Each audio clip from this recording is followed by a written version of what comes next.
sa tête pour répondre. Il dit, oui, alors il dit qu'il est normal. Il faisait du karaté, il faisait du violon. Mon fils, c'est un enfant qui a parlé depuis l'âge de 16 mois. Il parlait très bien. Même à l'école et tout ça, ils ont témoigné, les amis. Depuis qu'il est placé, et surtout qu'ils ont arrêté les visites, ils ne voient plus. Je sais pas. Mon fils, il dessine des dessins vraiment horribles dans la famille d'accueil. Au début, déjà, pourquoi ils ont arrêté les visites? Parce qu'ils dénonçaient la famille d'accueil, qu'elle voulait l'emmener au Maroc, et après les visites qu'il pleure, elle le punissait violemment. Et elle est laissée aussi avec sa fille de 18 ans, elle part à Marseille. Elle est laissée tout seule, c'est le petit ami de sa fille qui l'emmène à l'école avec des coups de pied. Et quand on a essayé d'intervenir, ils ont mis mon fils et sa sœur, parce qu'ils sont ensemble dans la famille d'accueil, et ils les ont mis en secret depuis le 25 février, on ne les a pas vus. Et mon fils, il a arrêté de parler. Il est vraiment détruit, mon fils de 7 ans. Et quand j'ai commencé à dénoncer ça à la juge, au procureur de Pontoise, et tout ce qui subissait mes enfants, et ils sont venus m'arrêter pour menace de mort, incitation au meurtre, c'est des accusations fausses, et j'ai des preuves. Et là, je passe le 23 janvier au correctionnel. Et quand j'ai vu la dernière fois mon avocate, elle m'avait dit que le procureur vous attend en tournant. Il veut absolument vous mettre en prison entre 3 mois à 6 mois de prison. Juste parce que je manifeste et je dénonce tout ce que les enfants, tout l'ASE et le tribunal, les juges, ce qu'ils font, c'est nous subir à nos enfants. Pas que mes enfants, ma plainte de famille. Je peux rencontrer plein de mamans et de papas depuis que je suis dehors sur le terrain à manifester, c'est vraiment horrible. Les enfants qui sont emprisonnés dans cette secte de l'ASE, ils sont vraiment détruits. Je vois mes enfants comment sont détruits. Ma fille, elle prenait 6 cachets par jour, la grande, celle de 16 ans qui a un léger handicap. Elle prenait de tertium et citraline 6 par jour. Elle a complètement changé, elle est devenue, son corps a complètement changé, elle est tellement gonflée. Ma fille de 5 ans maintenant, elle porte toujours des vêtements de 3 ans. Elle ne comprend pas pourquoi elle ne rentre pas à la maison.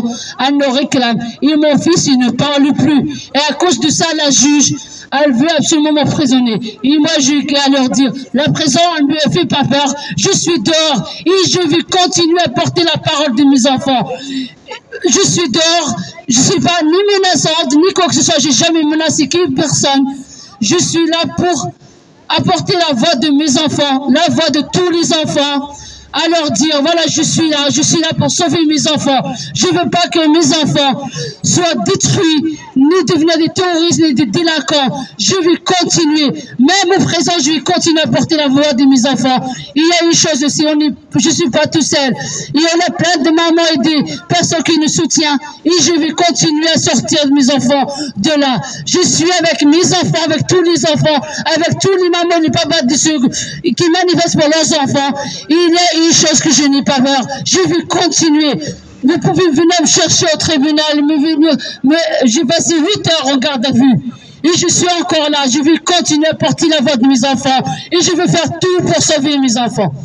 Bravo. Dis combien tu as d'enfants et tu as une grande maison et tu es avec ton mari. Oui. Redis-le.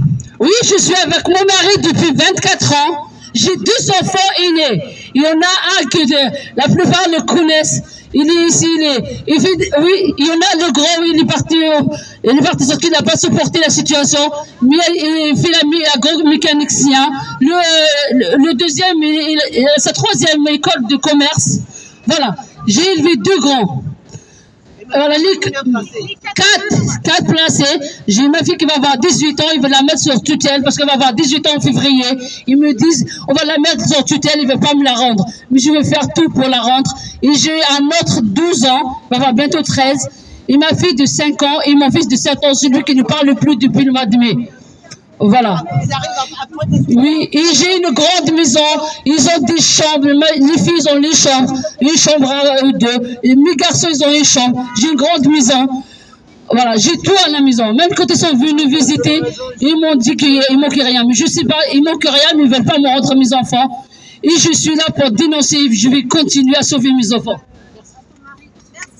Oui, ils m'ont demandé même à moi et à mon mari de se séparer. Ah, voilà. Ils ont fait le chantage pour et tout. Mais ils savent une chose, qu'il y a beaucoup... Oui, Oui, mon mari, la réponse de mon mari, c'est on leur avait dit, vous avez déjà arraché mes enfants, vous ne réussirez jamais à me retirer aussi ma femme. Je suis avec elle, je la soutiens. La dernière fois, quand on avait vu la chef de service, elle lui avait dit, mais pourquoi vous ne le voyez pas sur les réseaux? Elle lui avait dit, moi je la soutiens, moi je travaille, je ne peux pas être sur le terrain, mais je soutiens ma femme et je soutiens tout le groupe, tous les parents et tout ça. Et je suis toujours derrière elle. Et je vais, tant que mes enfants sont ici, je vais continuer à la soutenir. Même quand j'étais en garde à vue, il était là, il m'a soutenu, il y a aussi tout le groupe. Et là, le 23 janvier, j'ai aucun problème, ça fait 24 ans qu'on est mariés, bientôt 25 ans. Il n'y a aucun problème, il le constate. Mais c'est l'ASE, c'est le... Voilà, ils détruisent ses enfants, ils veulent détruire les familles. Mais quand ils sont tombés sur nous, un couple qui ne peut pas nous séparer, ils font tous les moyens pour le faire craquer. Mais ils ne feront jamais craquer. Et je vais continuer à être ici et partout pour sauver mes enfants. Voilà. Moi, j'aime pas écrire. Oui. Je vous suis toutes là et vous êtes beaucoup. Le soir, des fois, moi, je dors pas, je travaille la nuit. Oui. Vous discutez entre vous sur les réseaux TikTok. Oui. À la Oui. Et là, c'est bien parce que moi, vous êtes tous ensemble. Voilà. Oui, exactement. On est nombreux, Ne vous divisez pas. Non. Parce que si vous le Non, on ne va pas se diviser, c'est voilà. Ils n'arrêtent pas de nous envoyer des trolls qui nous fatiguent, sincèrement. Qui nous fatiguent. vous énerver. Ils m'ont inventé une vie que moi, soi-disant, que j'ai laissé 2 filles, j'ai abandonné 2 filles en Algérie et que voilà, j'ai accusé mon premier mari alors que moi, je me suis mariée une seule fois de ma vie et j'ai que 3 garçons. 3 garçons. Parle pas, Hinda. Moi, il y a des personnes riches. Oui, moi, je dis publiquement, je ne fais jamais de cagnotte et je ne ferai jamais de cagnotte et je n'ai pas besoin d'argent. J'ai besoin de soutien, j'ai besoin de mobiliser plus du monde pour tous les enfants, pas uniquement pour mes enfants. 2 fois bac plus 5, j'ai bac plus 5 en psychologie. Mais j'aime pas me prendre pour une arrogante, mais c'est vrai, tu as raison, mais tu as tout à fait raison. Je dois apprendre parce que je donne de l'importance à n'importe qui. Et c'est ça mon problème. Je suis très simple et très modeste. J'ai 2 fois bac plus 5. J'ai fait des études en psychologie clinique et des études en sciences de l'éducation. Attends, je vais dire aussi un truc, je parle en même temps. Hein. Je sais pas, il y a un truc qui est bien, c'est par exemple, j'ai vu que Francine, elle a sa chaîne, il y a comment elle s'appelle, Emmanuel, elle a une chaîne aussi, elle fait des sketchs sur elle est forte. Ouais. C'est comme ça qu'il faut faire, parce que la dame tout à l'heure, elle pleurait, et les gens, ils zappent, ils veulent plus voir, ça leur fait trop mal au cœur. Vous comprenez? Il faut faire des choses comme aussi Gaëlle Maman, vous voyez? Oui. Allez, avec nous, on a créé un groupe WhatsApp. Nous sommes tous dans le groupe WhatsApp, mais nous sommes souvent infiltrés, mais grave. Non, mais quand vous dites ça, les gens, ils pleurent. Si vous avez trop de minutes, moi j'ai même mon pote d'enfance, il a fait le taxi comme moi 40 ans la nuit. Quand je lui raconte mon malheur, ils n'arrivent pas à le rentrer dans la tête. Oui, ils n'arrivent pas. Mal, parce qu'ils ne se mettent pas à votre place. Moi, je me mets à votre place. Mais c'est pour ça qu'il faut montrer des choses comme faire des trucs. Oui, merci beaucoup. Déjà, tu nous aides avec. C'est vrai qu'elle a jamais personne. Je suis avec toi, je t'aime bien. Voilà. Ouais. Moi, j'insulte. Oui, j'insulte les juges corrompus et les procureurs et les pédocriminels qui ne sont pas jugés ni condamnés en France. Mais il faut faire attention. Et j'assume pleinement. Mais comment on va appeler? On a été éteints, les gilets jaunes. Non, ils vont jamais réussir à m'éteindre, ils vont jamais réussir parce que je ne suis pas manipulable. Et j'assume pleinement tout ce que je dis. Comment on va appeler une juge? Les enfants lui disent, Madame la juge, papa m'a fait ça, je ne peux même pas dire les termes. Mon fils, tu sais, il a enlevé son pantalon pour lui montrer ce qu'il lui faisait à l'audience et elle me l'a dit. Madame, votre fils, il n'a pas de pudeur parce qu'il a enlevé, il avait 4 ans. Elle m'a dit, il a fait ça. Mais cette juge, elle rend mes enfants aux pédocriminels. Comment on peut appeler cette juge? Comment on peut appeler une juge qui viole les lois pour donner les enfants aux pédocriminels alors que l'affaire pénale est en cours? Comment on peut appeler une juge qui dit à mon fils, qui lui dit, Madame la juge, je veux vous dire la vérité? Elle lui dit directement, ta vérité aujourd'hui, c'est que ton père ne t'a pas fait du mal. Et elle lui a dit, après, qu'est-ce que tu voulais me dire? Il lui a dit, c'est bon, j'ai oublié parce qu'il a compris qu'elle est comme les assistantes. Il lui a demandé au début, madame, je veux vous parler seule, parce qu'il sait que les assistantes sociales sont complices avec le père. Et il a dit, madame la juge, je veux vous parler seule. Et vous savez aussi qu'est-ce qu'elle lui a dit? Est-ce que tu acceptes que ta maman sera suivie par un psychiatre? Il lui a dit, j'en suis sûre que maman n'acceptera jamais. Comment on peut appeler ces juges corrompus qui n'ont pas de statut légal, qui volent l'argent du peuple? Comment les appeler? Moi, je les appelle des terroristes. Et s'il y a des termes plus que ça, je vais les utiliser contre eux. Attends, je vais te donner maintenant. Écoutez-moi un peu. On parle tous ensemble parce que là, il fait froid. Ça réchauffe tout le monde en parler. Tu sais quoi? Gaëlle, maman, ce matin, elle a envoyé une vidéo en parlant de sa maman, qu'elle était pervers narcissique. On a affaire à des pervers narcissiques. Ça veut dire qu'ils n'ont pas d'empathie. Tout à l'heure, je t'ai vu pleurer. Tu m'as fait mal au cœur, ça m'a fait ça. Mais les gens, alors écoute. ITPN, pervers narcissique, ça veut dire qu'ils ressentent rien. Je sais, je connais. Moi, j'ai un rendez-vous le 23. Voilà, je tiens à toutes les personnes de venir me soutenir au tribunal le 23 à 13h30. Ils sont pas eu. Quel tribunal? Quel tribunal? Au tribunal de Pontoise à 13h30. Oui, à tribunal de Pontoise à 13h30. Je tiens à toutes les personnes qui peuvent venir me soutenir. C'est pas juste pour moi, pour montrer à ces juges, à ce procureur qu'on n'est pas seul, que même s'ils arrivent à me mettre en prison, il y a les autres derrière qui vont continuer le combat. Alors je tiens vraiment et tout que vous veniez pour montrer à tous ces juges et à ces procureurs qu'on n'est pas seul, qu'on est dehors, qu'on va continuer le combat. Voilà, mon jugement le 23 janvier à 13h30 au tribunal de Pontoise. Merci. Donc Linda, elle veut se présenter à l'audience pour réclamer ses enfants aussi, pour dire ce qui se passe. Moi, je ne veux plus me présenter face à ces corrompus. Voilà, qu'ils font ce qu'ils veulent. Moi, je vais continuer à dénoncer qu'ils veulent me tuer, qu'ils me tuent. Nous sommes en guerre et je sais très bien, soit on gagne, soit on meurt. Voilà. Moi, je préfère de parler que de mourir à petit feu. Voilà, merci. Je me suis fait voler mon bébé à la maternité. Il avait 5 jours. Donc, 5 jours? Mais toi, t'avais quel âge? Ah, j'avais 30... Quand t'as accouché, t'avais quel âge? 34 ans. Avec 34 ans, tu fais jeune. Oui, merci. C'est vachement jeune, je suis donnée, je crois. Ouais, donc je me suis fait voler mon bébé avec des prétextes à la noix, du genre je supporte pas ses pleurs, du genre quoi, il n'y a pas eu de suivi de grossesse, etc. Et en fait, les arguments là, les faux arguments, les prétextes, j'ai pu les démonter tous les uns après les autres, quasiment, sauf madame ne supporte pas les Il n'y pleurs. a pas un papa derrière? Non. Laisse-le parler. Il y a combien de temps cette histoire? Il a quel âge le bébé? Mon bébé, il a 5 mois, c'était Ça fait il y a 5 mois. c'était au mois d'août. C'est récent. C'était en août dernier. Oui, voilà. Et donc, pour se débarrasser de moi, ils m'ont jeté en hôpital psychiatrique le jour où ils m'ont volé mon enfant. Je suis restée 12 jours là-bas. C'était dans le but de m'empêcher d'assister à l'audience qui devait arriver donc sous une quinzaine de jours. Ça veut dire que donc, pour monter mon dossier, j'ai eu en tout et pour tout, 2 ou 3 jours, puisque en plus, j'ai passé au tribunal le 16 août, donc le lendemain d'un jour férié. Ça fait un peu court pour monter un dossier. Enfin, je savais même pas ce qui m'était reproché. Du coup, voilà, c'est ça, je n'avais pas d'avocat. Et du coup, j'ai fait comme j'ai pu. J'ai ramené tout ce que j'avais donc comme papier à ce moment-là, mais ils ont préféré croire le juge corrompu là. Il a préféré croire les sévices sociaux. Voilà, plutôt que d'examiner vraiment ce que j'avais comme preuve. Ah mais oui, mais comme on est en doute maintenant, en fait, étant donné que leurs prétextes, je les ai démontés les uns après les autres.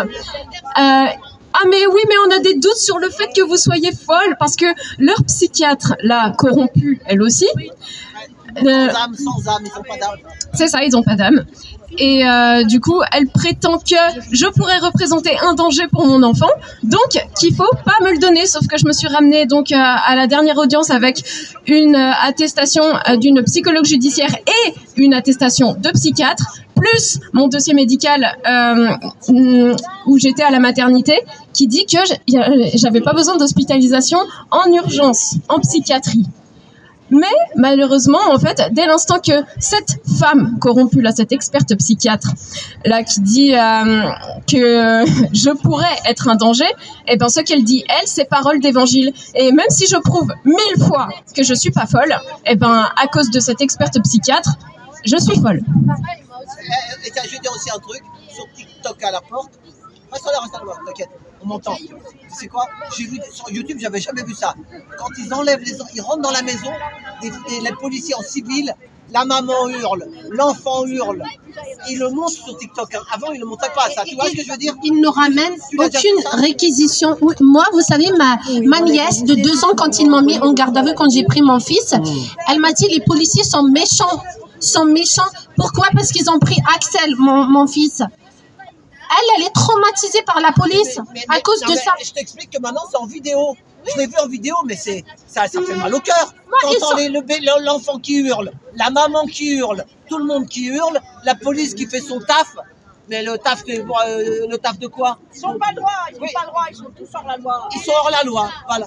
C'est ça. Les flics n'ont pas le droit de toucher aux enfants, ils sont là que pour protéger les sociaux. J'ai vu des vidéos là-dessus. Ils n'ont pas le droit. Sur TikTok, ils sont pas censurés. Ils ne ramènent aucun mandat, aucune réquisition. Moi, quand j'ai demandé à la police, j'ai dit montrez-moi la décision du procureur ou quoi que ce soit. Il m'a dit, madame, vous n'êtes pas aux États-Unis. Et j'ai la vidéo.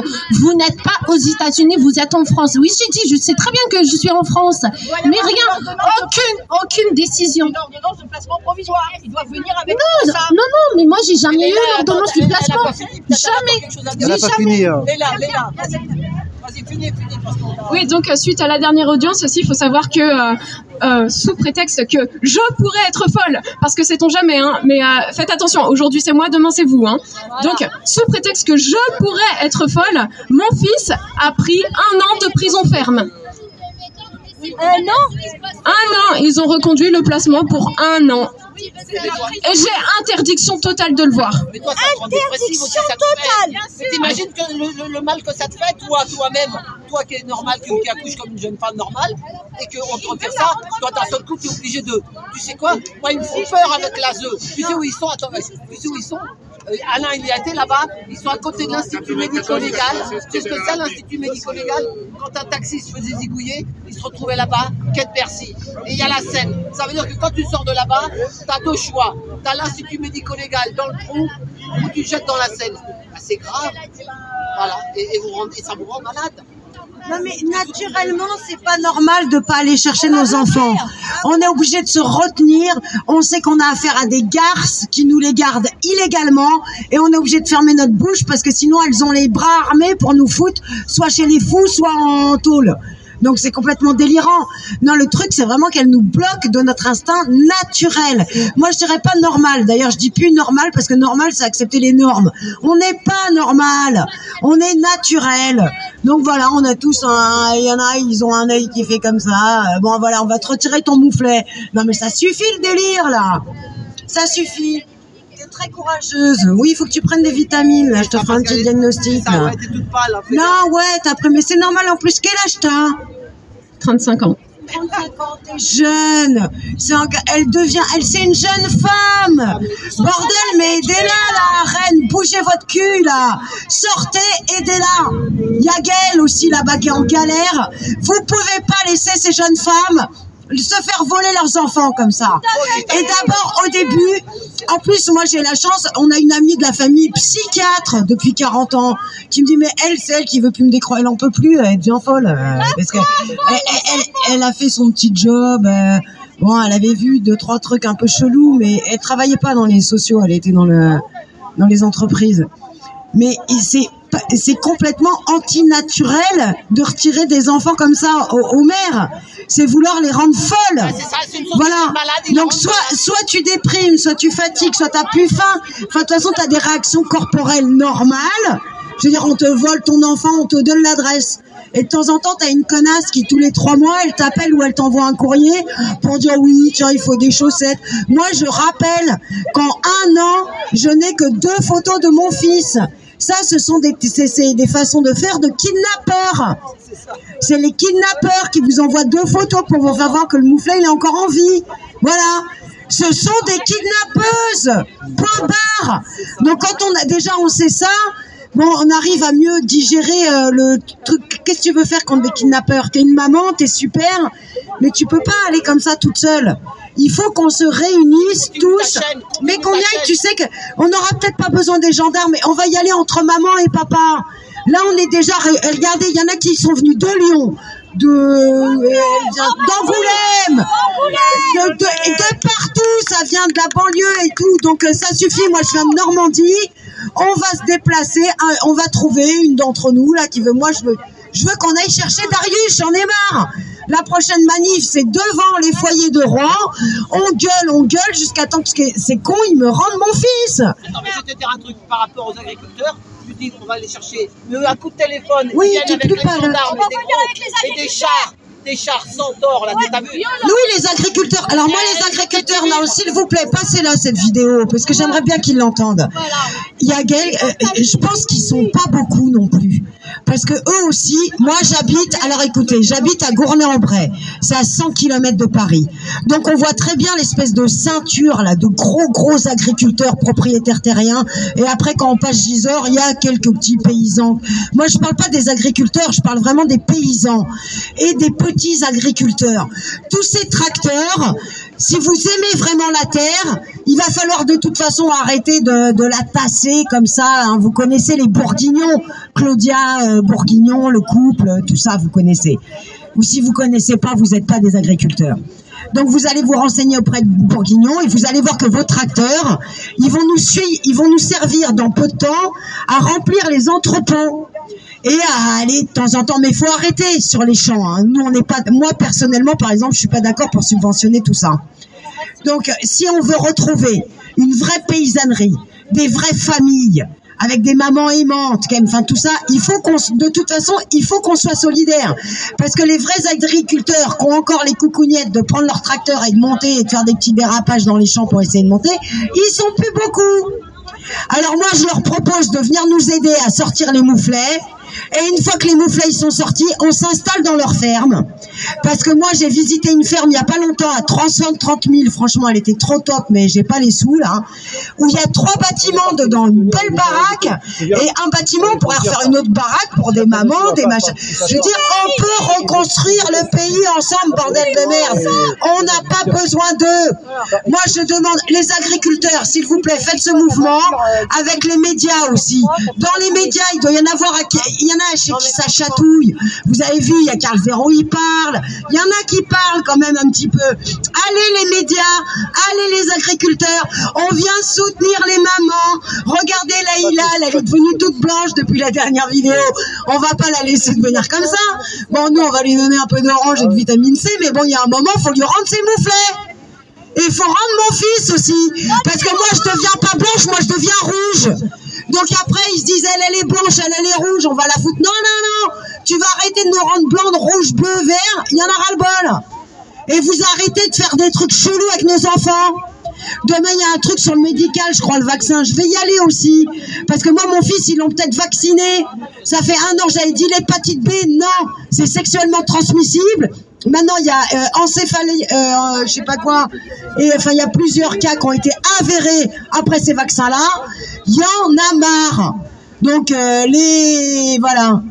Les soignants, tout le monde, venez nous rejoindre, bordel. Là, on parle des enfants. On peut parler d'un problème ils peuvent pas se sortir de là tout seuls. Nous, ce sont les nôtres. Alors forcément, on est à cran.